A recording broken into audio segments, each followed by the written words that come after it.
มือไว้เนาะมีเลือดต่อเลยไหมมือมาไว้โอเคลุยเลยไอ้เอาลงเลยน้องมีมองทับป่ะ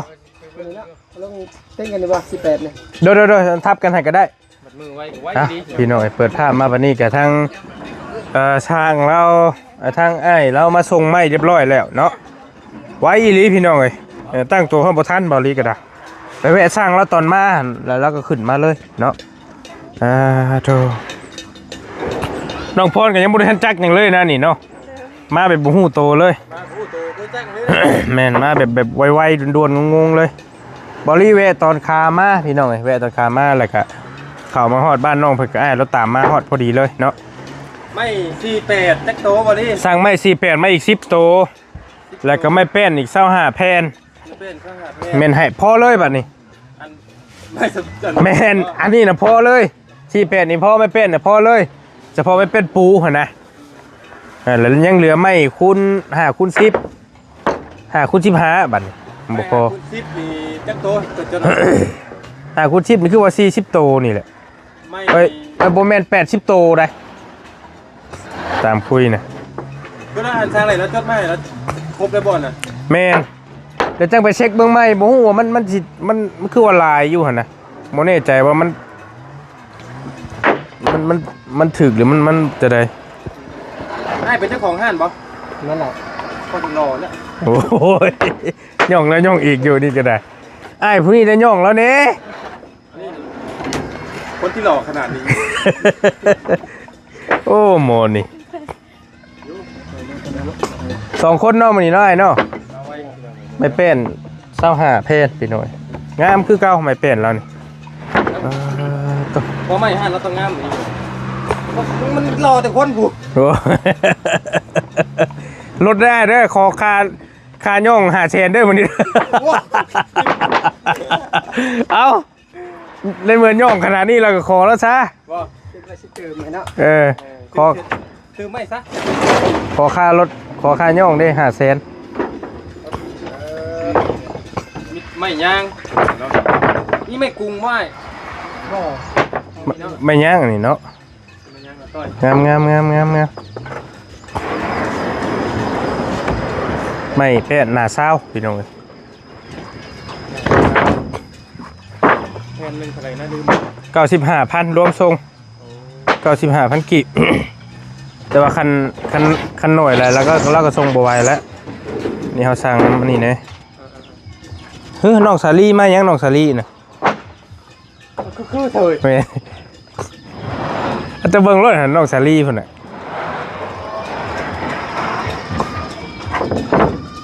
สวัสดี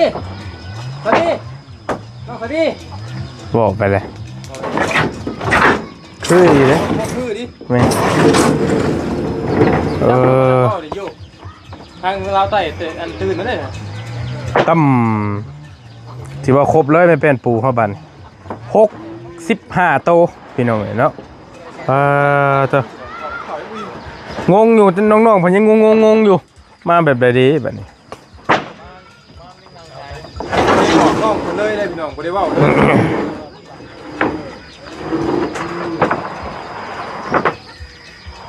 ตั้ม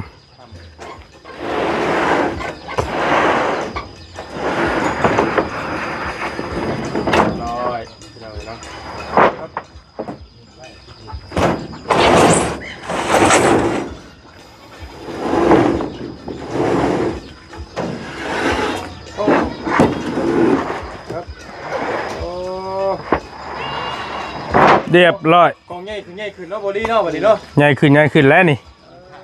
ครบเลยเด้2อย่างนี้ครบแล้วมา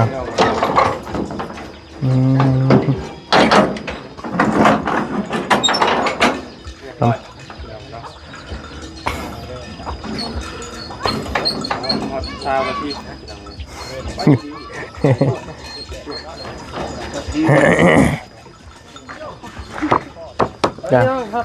งามเราจะไปซีกดเข้านี่ไม่ซีเปะเท่ากันหน้าบะเริ่มบะเทิมเลยตัวเนาะงามคักลาย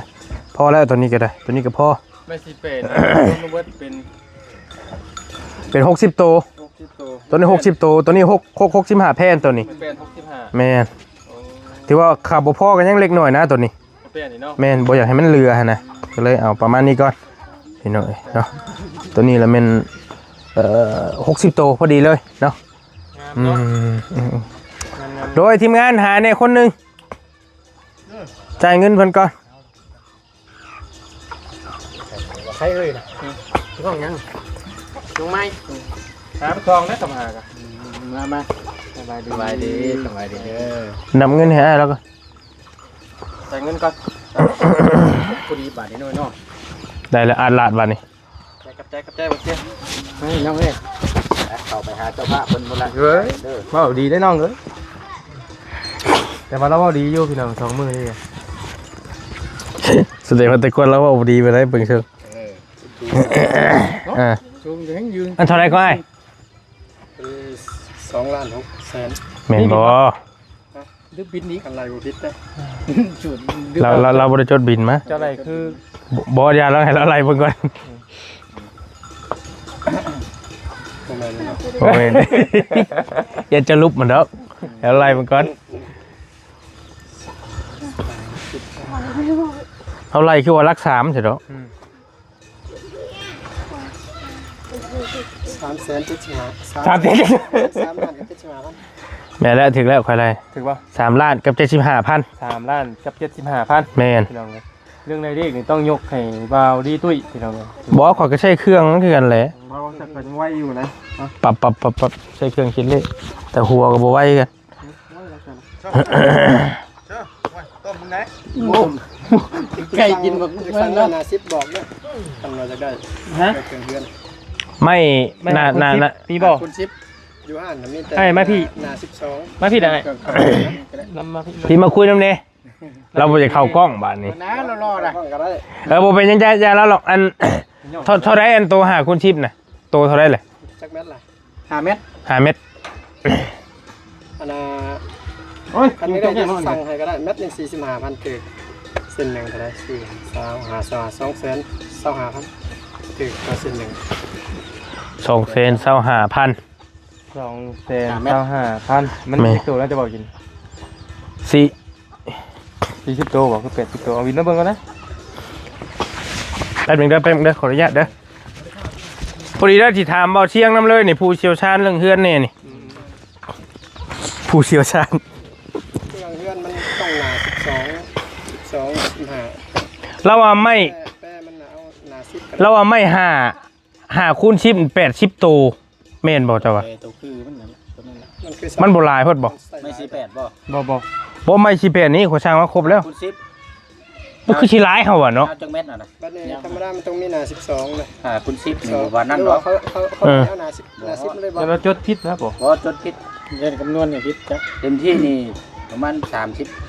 คันว่าต้องเบิ่งเฮือนได้เอายาสำเร็จ เฮือนน้องไส คุณเก้า เฮือนน้องน้ำจะเอาแบบนั้นเฮ็ดให้เพิ่นน่ะ เฮือนน้องน้ำ ไม่5คูณ10นี่80ตัวไม่5คูณ ว่าแล้วมันต้องห้องไม่ต้องแป้นน้ำดิ บ่มันก็บ่ฮอด80ได้บ่เนี่ย เบิ่งเป็นไรมาแบบได้ไอ้ยังไง ไอ้เราก็ไรเป็นจักบ่เราก็ฮู้ บ่ เนี่ย จะเบิ่งกันเป็นมีในการ ยังเหลือ2อย่างนี้เพราะว่าอันนี้เฮาสร้างมาครบแล้วเด้ ให้เราเบิ่งดู เป็นบ่ไอ้เราก็ได้ยัง ยังเหลืออัน5คูณ15น่ะ40ตัว และ 5เมตรวะ 5เม็ด อ๋อ แล้วก็5คูณ10 80ตัว แต่ว่าตัว เป็ แปด นเป็นไรตามนั้นกับคันเจ้าตามนั้นก็บอกก็ได้ครับสมมุติ แต่ว่าตัว80ตัวเนี่ย แต่80ตัวเฮารู้สึกว่ามันหลายโพดนั่นน่ะ มันไม่18นะแม่นอยู่ ไม่18นี่ก็60ตัวนึงอันนี้นะแต่ว่าพอแล้วไม่18ก็ไม่เป็น เรียงถามน้ำใหม่ก็ได้ คุณชิปนี่เด้นี่ โอ้นี่ไม่ในห้างรถไม่เงื่อนดีเด้อเนาะ ไม่ยางเลย มีแต่ไม่ยังดีแล้วพุ่นเด้อ ไม่เกินเจ้าเลยตัวนี้ ก็ย่าเราเฮาเดี๋ยวเฮาจัง มันยังเหลือไม่2อย่างนี่ตอนนี้นะยังเหลือ5คูณ15กับ5คูณ10ตอนนี้นะที่เฮายัง ขา ขา ด ด เดียวนี่ต้องสั่งไอ้ลวงหน้าบ่ดีกว่านี่ แม่นเดี๋ยวเฮาสิเครื่องเฮาบ่มีตัวนี้ตัวนั้นไม่หนา10นี่คันหนา12นี่มีอยู่หั่นเลย หน้า12แล้วว่าตัว2,500อีนี่เด้ เอาเบิ่ง แต่มันสิแพงโพด หนา10ตัวหนึง2อันน่ะ เออ 225,000 โดย 12แล้วตัวหนึง250,000 แม่นๆไปเฮาไปถามอยู่ห้านหั่นแหละกินนี่ แม่น นะได้แบบ ก็ย่าเราจังถามไม่ก็ได้ ไปเอาเจ้าคือเก่าแหละ อ่า เราสิโทรหาบ่เลยอ้าย ไม่หนา 10แล้วมันบ่มีนะเฮาสิสั่งเขาลงมาให้ก็ได้สมมุติว่าเซลจักโตเลยจนรายการเฮาสั่งมาบ่เดียวเลยก็ได้กำลังสิมา จะมีเงินเท่าไหร่ 1 2 3 4 5 6 7 8 9 10เอา2,000เด้อ ละล้าน2แสนเนาะโอเคนี่เหลือไม้2อย่างนึงนะเดี๋ยวนี้นะที่มันบ่พอนะ กินมาใหญ่ก็นั่งเทิง เดี๋ยวค่อยนั่งใช่ นั่งรุมกันกว่า มันโหย่พุ่งข่อย เสียงลีอ่ะ มินครับ มินเย่บ่1 2 3 4 5 6 7 8 9 10 11 12 13 14 15 16 17 18 เอา อาจารย์นะเบิ่ง 3ล้านบ่ แม่นไหม 1 2 3 4 5 6 7 8 9 10 เอ้ายังคาข่อยอยู่ก็ไปก็มาอยู่แล้วบัดนี้ 2 3 4 5 6 7 8 9 10เป็นบ่สิระดับพิเตอร์ ฮะพี่จะได้ 6 7 8 9 10 นี่ 3ล้าน มัน เนาะ มีพลาดนะข่อยนะ เก่งดีเดี๋ยวเนาะเอาให้มาทับเบิ่งดิเอาอันนี้เห็นมารอกันเลย ทีมงานเขามาส่งไม่ทีมงานเขาย่านกล้องบ่ได้นะต้องออกกล้องตลอดเออ ตอนไหนก็ตอนนึงดิ แมนบ่ถึกตอนใดก็ตอนนึงออกอุ้ยขอโทษ สิมาเฮ็ดยูทูบเบอร์ไอ้คือ มันนั่งต่ำกัน ตาม เนาะ เฮาอยู่บ่ไอ้ ยังอยู่ บ่ยาวเด้อ แม่นเห็นอยู่ เห็นโอ้ บ่ยาวซะแนว อันเห็นแล้วหาเห็นอย่างนี้เนาะ หัว เบาแล้ว ใช่แล้วมั้ย นี่บ่อืม75 ถึงบ่ มันบ่มีปลายมัน80บ่เป็นหยังเอาบ่มีบ่มีปลายตื้มแล้วก็ได้บ่เป็นหยัง ลืมเลย โอเค ใจเด้อใจเด้อ ถ่ายบ่ ถ่ายกับของกันมั้ย โอ้เอามาถ่ายรูปก่อนหน้าบานหนึงคือเก่าคือมื้อนั่นแหละมาน้องมาจับรูปกับจับรูปบ่จับมือกับอ้ายเพิ่นมาโอเค เขาเก่า เก่าเนาะ บ่มันเข้าแต่อ้ายขนไม้ลงพุ่นแล้วอืมโอเคเอาอ่ะ แนมพี่ตะกล้องก่อนเอามาพี่เด้อมาพี่บัดนี้ อ่ะน้องมือนำกันละโอเค เอานี่เด้อ1 ดิรถเด้อบัดนี้ว้าว เย้ ผู้เผากับ เฝ้าเฮ้ยมายังหนึ่ง ขึ้นรถเราบ่ได้เป็นเลยฟ้าสตาร์ทมันถอยมาหลังนี่จะได้ พี่คนขับอยู่พี่ เฮ้ยเนาะพี่น้องเอ้ย เจ้าก็เฮ็ดเป็นช่องม่วนเอาเฮ้ย มาท่านนะ สิเป็นหยัง จบแล้ว บายดีสบายดีเนี่ยไปใช้อีพากันไปใช้อันนี้คือพิมพ์ห้อนแท้ เขาเหมือนกันอย่าง ห่าง เจ้าอีกนะ ห่างอะไรทั้งนั้นก็ได้ เนาะ เห็นว่าก็ได้ เฝ้าเท่ดิ ได้ฉากทำไม่ได้เดือนนี้เจ้าคือว่าต้นตรงแท้ มันไปใช้เบิร์ดเงินทองน่ะ เบิดแล้ว เออ จะคนเลย คนบอก เป็นเนื้อบ่เออไปว่าข่อยได้ลืมเลย2เดือน3เดือนแล้วมันจะข่อยบ่ได้ขึ้นเนื้อ ไปให้น้องน้ำพุ่นเนาะเจ้าก็ไม่ได้ไปเนาะ พื้นอยู่ว่า แต่ขึ้นเนื้อน้องน้ำหมดแล้วบ่ได้ไปเลย ไปมองแรงนึงก็ดำกุ๊กมืดไปเลยดิมืดเลย เมื่อยเด้ มันยังตกน้ำมืดเห็นเขา ไฟกำลังสิลุกบ่ฝนห้ำเรียบร้อย คนน้ำมืดไปเลยมันยังตกน้ำยังจะตกเล่น โอ้ แล้วจริงๆเล่นแม่นะ ชื่ออยู่บ่นางนี่ช่องนี่เพิ่นชื่อได้ช่องนุ่มนี่ บ่เสียงกับบ่บุญ คนใดบ่เสียงคนนี้กับผู้นั้น บ่บุญ ไผรอกว่ากัน2คนนี่ เบารถ บ่รถเพิ่นบ่ให้ดอกคันให้ได้จัดการให้ เอามานั่ง ไปนั่งใกล้ เอาไผรอกว่ากันตามสายตาเจ้าหั่นนะเจ้าว่าไผงามรอกว่ากัน ครบจริงรถเอา มันก็รอเป็นคนละแบบเนาะ ถ้าให้เลือกไปสมุดเลยสมุดเจ้าสิ บ่กล้าเว้านะดิ มาบดต้องยันให้7 บาทต้องยันให้เสียใจ เนี่ย เอาไหมขับไปสิ ครับตัวนี้เนาะ ไอ้เรื่อง หมดได้ นวดแล้วก็โกนได้น่ะเห็นบ่ เห็นบ่มึงมีหนวดได้มื้อนี้ เลี้ยงได้มื้อเนาะรอได้มื้อนี่ โอ้มึงเดี๋ยวแต่ผมแล้วนี่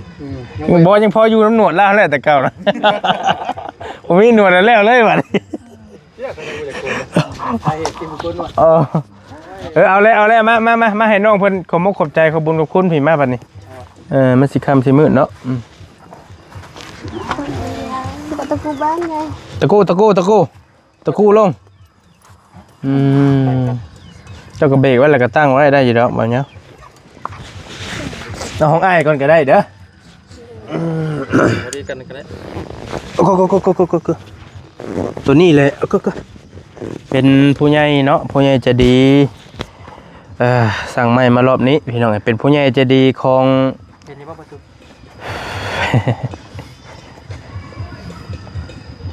แล้วเสียนให้ ยังก็ไป เอ เอาตั้งใจเด้อล่ะเด้อตัวนี้ไม้เบิ่งเด้อไม้ไอ้ข้างนี้เด้ออันนี้ของเบาเนาะ ป้า มีแต่ทางอ้ายนั่นผู้ใหญ่หันดิว่าเอาไปอีกแล้ว เดี๋ยวสลับกัน มันไม้คนละอันได้นะเอ้ย เดิน เจ้าบ่ได้เปลี่ยนไปไหม ไม่อายเน็ตเขา ไม่ตัว จอด นี้ เล ไม่ ยกับ ก็ไว้นี่ก่อน มันช่องอัน ตัวนั้นของไผน่ะ ช่องอันมันก็เข้าคนละเครื่องเดิ ของตัวนี้ของ เข้าใจป่ะ ของอาย ของง่ายบ่โอเค เลย จืดเด้ออันนี้ของบอดี้ตัวนี้เนาะ แม่ เลย อันนี้ของประตูก็ยืมไม้ประตู ของแต่ของบ่ยาวบ่มีพี่น้อง อันผู้ใหญ่ใจะดีเนาะทางช่องบอลีรอบนี้กับชมทุกกระบอกยาวคือเก่าเนาะเป็นผู้ใหญ่ใจะดีทางช่องอาจารย์ลาวเด้อทางอ้ายสมชายเนาะแม่นเหรอวะ เลย สมชายที่ว่าเพิ่นฝากมาให้ โอ้ที่ อาจารย์ลาวส่งต่อให้ข่อยมื้อนัดแต่ว่าบอลีกับ สมทบกระบอกยาวพอดีปีนี้มันได้อยู่2ล้านล้าน8ล้าน9ซะล้าน9แสนตีเป็นล้าน9แสนเพราะว่าเงินทั้งเบิดน่ะมัน3ล้านตีไป3ล้านเนาะมัน3ล้าน75,000พี่น้องเอ้ยก็ยังเหลืออยู่เล็กน้อยเดี๋ยวบริสิไปไล่เบิ่งก็เหลือดำบ่หลายเหลือดำแสนนี่แหละแล้วก็สิไว้สมทบไว้กับทางอื่นอีกเนาะบัดนี้ก็ถือว่าเฮาได้ตัวนี้ครบ ไม่เป็นนี่ครบแล้วไม่18ก็ครบแล้วยังเหลือไม้5คูณ15กับไม้5คูณ10พี่น้องยังสองอย่างนี่หลักๆเดี๋ยวเฮาสิไปเคลียร์กับสร้างเพิ่นก่อนว่ามันฮอด80โตแท้บ่หั่นน่ะตัวหนึงนั่น80โตบ่ตูนโทรถามให้ตัวหนึงหั่น40โตแต่ตัว40โตนี่น่าสิพอฟังอยู่ธรรมดาตัวนี้แต่ตัว80โตนี่คือว่ามันหลายโพดเนาะถ้าไม่ตัวนี้น่ะเชื่ออยู่นี่เพื่อเขากั้นห้องนะเมตรอันนี้ไม่อันนี้มันหลาย 48เลย แม่น แต่พอแล้วตัวนี้60โตตัวนี้65โต อันนี้เฮาไล่เฉพาะไม่อันที่ว่าโค้งเนาะ โครงห่างไหน ไงขาด ไม่เชล่า ไปชนะยังว่า กับหลังคา ตัวนี้ก่อนเอาตัวไม้โค้งเหลือแต่ไม้อันหาคุณ10 แม่นกับหาคุณ15 หาคุณ15 แม่น เฉพาะโค้งพี่น้อง สองอย่างเหลือสองอย่างนี้ เพราะว่าเสานี่คือโค้งได้แล้ว เสาร์นี้ได้แล้ว ส่วนไม้ชนะนี่ยังบ่มีพี่น้อง แม่นประมาณนี้เดี๋ยวนะกับ ไม่เป็นฟ้าว่าง่ายๆครับไม่เป็นฟ้ากับหลังคาแล้วก็ค่าสร้างอีกกันนะเชียวต่อไปกันยังหลายอย่างเติบอยู่ เอาไม้ให้แล้วก่อนพี่น้องจังว่ากัน แต่ว่าเขาหาสร้างไม้สร้างตอกมาให้มันครบก่อนนะจังว่ากันตัวนะพี่น้องเนาะฝ่ายอีล่า2คนนบมือเนาะเจ้าก็ย่อใส่หัวขอบมกขอบใจเพิ่นแน่เด้ออ้ายสมชายเด้อล่ะเด้อเพิ่นอยู่ทางเยอรมันติเนาะอยู่ทางเยอรมันแม่นประเทศเยอรมันเด้อนบมือต่อไปขอบมกขอบใจเด้ออ้ายสมชายจะว่าไปรถบัดนี้ เดินขอบขอบใจเด้ออายชมไส้ โดย เซลานขอให้ร่ำให้รวยสุขภาพแข็งแรงความเจ็บไปได้ความไข่อย่าให้มีเด้อปรารถนาสิ่งใดขอให้ได้สิ่งนั้นรุ่นเดียวสาธุ ส่วนทางบ่อยาวน้องเนาะ โดย คือบ่อยาวได้แจ้งน้องเพิ่นว่านี่ก็เป็นทางพ่อใจดีเด้อพ่อใจดีเพราะว่าพ่อเพิ่นบ่ออกเสียงน้ำพูดแต่ว่าให้บอกเลยว่าจากพ่อใจดีอยู่ฝั่งไทยตลาดไทยใหญ่ที่สุดบ่ดี ตะโบใหญ่ที่สุดแหละสีมุมเมืองแหละบัด บ่แม่นตลาดไทยบ่ใหญ่ โบโนจะไปเบิ่งรถตลาดสีมุมเมือง โอ้ซึ่งข่อยแบบว่าตลาดไทยได้ใหญ่กว่า ว้าจ้า ว่าสีเมืองข่อยก็เห็นแล้ว ว้าไปเบิ่งแน่ดินี่ฮะ บ่ คนละเรื่องเลยใหญ่ที่สุดในอาเซียน แสดงว่าบ่ยาวบ่ผิดวันเนาะ แม่ เอาขอโทษด้วยจ้ะพี่น้องเด้อบ่ผิดบ่ถูกกันเนาะว่านี่พากันเว้าเสียโอ้ตลาดไทยตลาดไทย ว้าโดโน ตูนเว้าอยู่เหมือนสิเมืองว่าเรา อยู่เมืองไหนมองคอยไปเอาลูกชิ้นนั่นแหละ สุดเลยดูหั่นน่ะ แม่น เอาสำหรับมีแต่ว่าให้ทั้งน้องขอบคุณทั้งพ่อใจดีอ่ะผู้ใหญ่ใจดีก็ได้น้องล่ะ เลย บ่ให้ออกชื่อออกเสียงเนาะจะว่าไปรถนะ ต้องขอบใจหลายๆเด้อทั้งพ่อเป็นใหญ่ใจดีลูกเสือลูกเสือหลานขอให้ร่ำให้รวยสุขภาพแข็งแรงความเจ็บอย่าได้ต้องใครอย่าให้มีเด้อปรารถนาสิ่งใดขอให้สมความมุ่งมั่นปรารถนาขอให้ตกไตเป็นบ่อเกลือตกเนื้อเป็นบ่อเงินบ่อคำให้ขึ้นให้ยงมาให้ลงจากเตือได้สาธุ มีหยังก็ตัวสุดท้ายน่ะย่อขึ้นมันหยังก็ นึกว่าขึ้นยงมาให้ลงจากเตือ ขึ้นยง เด้อ บ่ให้ลงจักเทื่อ มาใหม่ได้อนี่ เอาน้องคำพรเว้าในจังหน่อย พรค พรคำเดี๋ยวสิว่าเอ้าคือบ่ให้น้องเว้าในขอบใจนํกันน้องเนาะ ว่ารถว่าได้ชำใดก็ว่านะ คุยชนล่มเนาะ จะเล่นอะไรได้เด้อ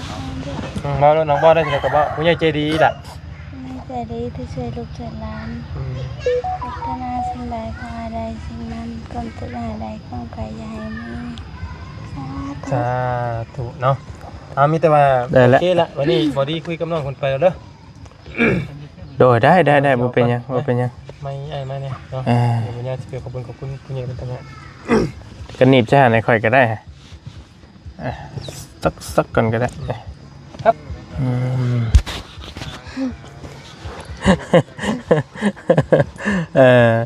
มาแบบน้องเพิ่นบ่ได้ตั้งโตเลยมื้อนี้ก็ได้พี่น้องเอ้ยเนาะพอดีเพิ่นมาด่วนๆในจักหน่อยเด้อล่ะเด้อก็มีแต่ อ้ายสิแจ้งเจ้าประมาณนี้แหละเงินส่วนที่อ้ายแจ้งเจ้าไปตอนนั้นก็แม่นว่ามันยังเหลือบ่หลายตอนนี้เด้อถ้ามีข่าวดีมาอีกเพิ่มเติมอีกอ้ายสิมาแจ้งเจ้าใหม่เด้อส่วนเงินที่อ้ายแจ้งเจ้าไปหั่นก็ถือว่าคิดไปซะว่าเบิดแล้วก็แล้วกันเนาะเบิดแล้วบัดนี้ได้ไม้48ให้เจ้าได้ไม้แป้นให้เจ้าไม่เป็นปูเนาะก็ถือว่าได้หลายเติบแล้วพี่น้องเอ้ยก็ยังเหลือไม้ที่เฮาคุยกันไว้หั่นแหละยังเหลือ2อย่างสุดโครงห้างมันหั่นน่ะยังเหลือไม้5คูณ10ก็ไม้5คูณ15แต่ว่าตัวนั้นก็สิหนักตึกอยู่ได้มันเป็นไม้เส้นใหญ่เนาะไม้เส้นใหญ่แล้วก็ไม้ยาว5เมตรแล้วก็ แกงนิดนึง แม่นโตละ225,000บ่รีถามก็ประมาณจัก400บ่400 บาทได้บ่400กว่าบาทประมาณนั่นแหละตัวหนึงนะพี่น้องก็นักเติบอยู่เนาะแต่ว่ามันก็ยังเหลือบ่หลายแล้วบัดนี้มันเฮาก็โยดไปแล้วยังเหลืออันนี้ก็แม่นว่าครบเซตเนาะเสาก็ได้แล้วยังเหลือ2อย่างแค่นั้นเองบัดนี้พี่น้องเอ้ยก็โฮมๆกันเบิ่งเนาะเฮาเองก็มาพ่อน้องเพิ่นนี่ก็บ่ทันพ่อเดือนพ่อปีพี่น้องก็ถือว่าเป็นบุญบารมีของน้องถือว่าน้องเพิ่นก็โชคดีมีชัยผู้ใหญ่เพิ่นเมตตา เลยสาธุ โดยก็ถือว่าไว้แล้วล่ะเอ้ยเนาะส่วนลายที่อ้ายเข้าไปนี่ก็เฮาก็โอ้ยเนาะอันไปหุ่มกันเป็นเดือน2เดือน3เดือนเพื่อจะได้เฮือนได้ซ่าแต่ว่านี่ก็ถือว่าไวแต่ว่าทีมงานก็ยังบ่ทันมาเบิดจักคนซำได้นี่เราพาไปเอาลูกแล้วไปเอาก่อนทีมงานนี่ก็มาเป็นบางส่วนเนาะมาบ่ทันครบทั้งบ่าวจันทร์บ่าวบุญสารวัตรทั้งนั้นก็ยังบ่ทันได้มาสาวบุญบ้านดอกบ้านนาเฮาก็ยังบ่ทันมาตัวนั้นก็ยังหลายเพราะว่ามันไกลเนาะมันไกลการไปกันมาก็รู้สึกว่าสิลำบากทางเฮาแต่ว่าเฮาก็บ่ใช่ปัญหาดอกเท่านั้นขอแค่ว่าทางมันมาฮอดเอาพอซอยกันได้ก็ซอยกันไปบาลีม่านถ้าบ่มีหยังนั้นมาแทบซุมื้อนั่นแหละมาซอยดันน้องเพิ่นให้อยากให้พี่น้องเพิ่นได้เห็นบางคนเพิ่นก็จมหาบ่ได้ลงคลิปน้องพรแล้วก็เอ้ยบาลีไปหาน้องพรไว้ๆนี่เด้ออยากเบิ่งว่าซั่นบ้านนี่ก็บ่รีป่วยพี่น้องบ่สบายเนาะพักมื้อนึงแล้วก็ได้ มื้อนี้ก็ได้เข้ามาแล้วก็สั่งไม้มาให้น้องเพิ่นเลยแบบงงๆเลยเนาะโชดเฉียดมาเลยบัดนี้บ่จักหยังเลย ไอ้วนมาถามเรื่องสุขภาพหน่อยนึงเป็นจะได้แน่บัดนี้ ไม่ได้เจ็บเนี่ย มันคือดีไว้ดีว่าแท้บัดดีก็ได้ แบบกินยาเช้าแรงสวย ยามาจะใช้ ยาทั้งหมดต้นใช่ เจ้าชื่ออยู่ใช้คือยาวิเศษกระโดดฮะ อยู่หันทางเขาอันแล้ว บ่แม่นหยังจื้อไว้ได้เกิด แล้วบ่ล่ะ ยัง อัน กระปุก กะว่าก่อนชีวิตนั่นจงไว้นี่เด้อก ระปุกมันอย่าทิ่มได้กระปุกมันน่ะ กระปุกก็ได้ เพราะว่าบางทีหวยผู้หญิงยาผู้หญิงคนอื่นเป็นนะก็สิได้ อาการคล้ายๆกัน เก็บไปกินแม่นพี่น้องเนาะแต่ว่าท้องบ่แม่นบ่ได้ท้องเนาะ โยตกใจข่อยก็ได้เศร้าหายปิดเลยบ่ได้มีหยังนี่เลยบ่หรือว่ายังพอดีเครื่อง ไม่ได้เจ็บอหย่างแบบสบาย โอ้ดีลีนี่พังว่ากระปุกเท่าไหร่จะซื้อ 2,500,000ผู้โอ้เมนหั่นแหละซะ เป็นสมุนไพร บ่ทแพงเติบพี่น้องเอ้ยดีแล้วแต่ก็อย่าชะล่าใจได้เด้อ โดย ของนักของหนาเจ้าก็บ่เผาเฮ็ดของเพชรของนั่นก็อย่าเผานั่นมันหลาย กินก็จะเบาๆแน่เนาะ บ่ต้องแบบว่าเผ็ดจัดนั่นนะ เบาๆมันน้อยนึงเด้อบ่แม่นว่าข่อยเช่าแล้วมันยังก็ห้ามลงมันโยไอ้บัตรเข้าพร้อมบาทพอแฮงได้ข่อยได้ พี่น้องก็ดีแล้วไอ้ก็บ่ได้ว่านั่นหรอกอยากให้ดีให้เศร้าหั่นแหละก็เศร้าแล้วก็ดีแล้วพี่น้องดีแล้วเนาะบ่ตูนซื้อยามาก็ว่าถูกแท้ ต้องซื้อหลายอย่าง ๆฮะ แล้วเราซื้อหลายอย่าง เราซื้อหลายอย่าง โดย มันมีตัวสุดอีกชุดหนึงน้ำ จักมันตัวได้สิถึกบัดนี้ติ กระปุกกับน้ำกันก่อนมันกินคู่กันเลย กินน้ำกันเอาเลย แล้ววันนี้บัดชุดนั้นเลยมันโตตัวนั้นไปเลยตัวนั้นมันเป็นแบบนั้นนะบ่ดิ โอ้ อ้ายก็เลยว่าเอาแต่ว่าซุ่มตัวมิดตัวนึงนั่นให้เก็บตัวอย่างไว้ โดย เก็บไว้ มันก็บ่ได้แพงปานใดนะ แม่ เบิดเดี๋ยวสิซื้อมาให้อีก โดย เพราะว่าน้องเพิ่นว่าขอโทษน้ำเจ็บเป็นตาตายเราได้พี่น้องแบบนางน้ำตาคู่เพิ่งออกมือน่ะนางอยู่นี่แล้วนี่มือน่ะเห็นแล้วก็โอ้เป็นตาเมื่อยให้แท้นะเชื่อว่าจะได้เนาะเอาก็ดีแล้วเด้อล่ะเด้อก็มีแต่ประมาณนี้แหละทั้งอ้ายช่างไม้ช่างตอกมาให้ก็ยังเหลือไม้อีก2อย่างบัดนี้คันวันแนวใดก็อาจจังสิมาคุยน้ำไม้เด้อบัดละเด้อ โดย เอาอยู่ดีมีแฮงสบายดี สบายดีเด้อ ผู้ใหญ่จะดีเพิ่นก้อนโอเคไป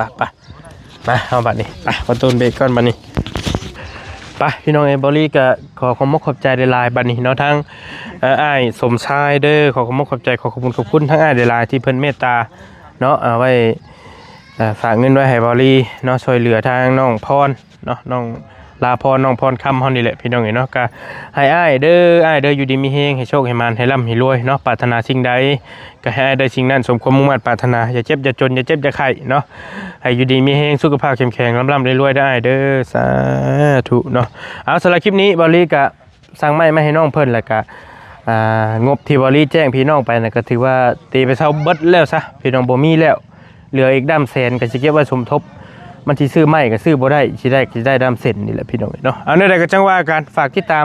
เคสน้องพรในตอนต่อๆไปสำหรับคลิปนี้อยู่ดีมีแฮงพี่น้องบ๊ายบายเจอกันใหม่โดย